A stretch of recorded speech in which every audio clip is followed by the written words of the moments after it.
نهار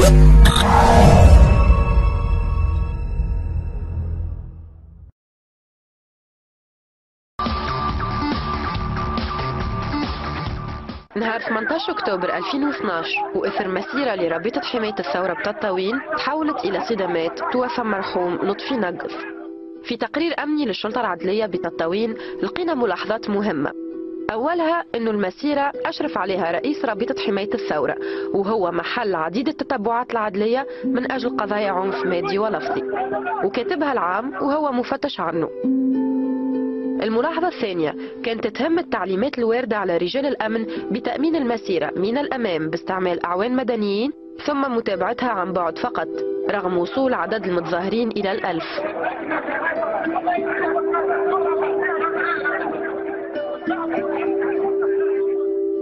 وأنه قاعة العمليات وردا على استفسار الأمنيين أفادت بجهلها للمسلك اللي تمر منه المسيرة وبعدم وجود دورية عسكرية، وكذلك عدم توفر تجهيزات تدخل. يفيد التقرير باندلاع مواجهات بين المتظاهرين وبعض الأنفار المتواجدين بمقر اتحاد الفلاحة باستعمال زجاجات حارقة وأسلحة بيضاء. الحصيلة حسب هالتقرير إصابة 9 أشخاص، والأهم وفاة رئيس الاتحاد المدعو محمد لطفي نقف بعد الاعتداء عليه بالعنف.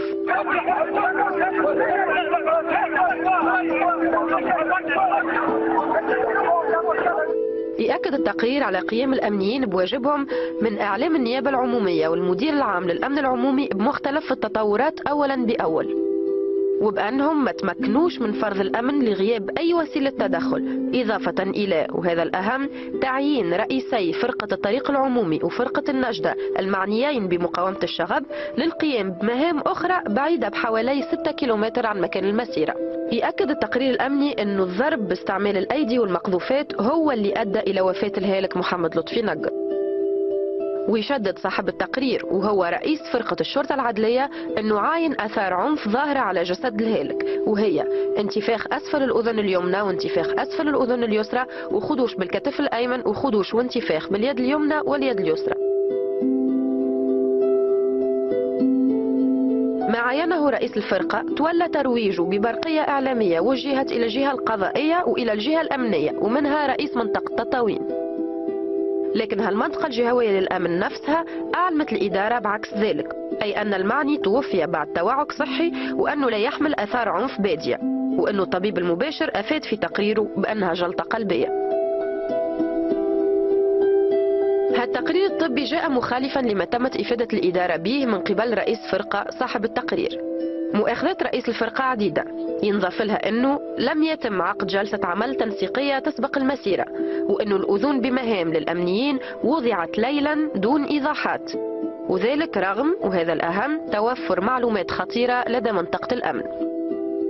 المؤاخذة الموالية تهم عدم تلقي الأمنيين المباشرين للمسيرة أي تعليمات بتغيير مسلكها أو منعها من التوجه للمقر أو تفتيشه أو تأمينه بأعوان نظاميين مجهزين. تقرير خطير يخلينا بعد فحصه نخرج بالأسئلة التالية: علاش رغم خطورة المعلومات المتوفرة ما تمش الاجتماع لتنسيق التمشي الأمني اللي يهم المسيرة؟ كيفاش تفيد السلطات بجهلها المسلك المسيرة؟ علاش لا وفرت لا دورية عسكرية ولا تجهيزات؟ علاش ما تأمنت هالمسيرة إلا من الأمام ثم عن بعد وبواسطة أعوان مدنيين فقط؟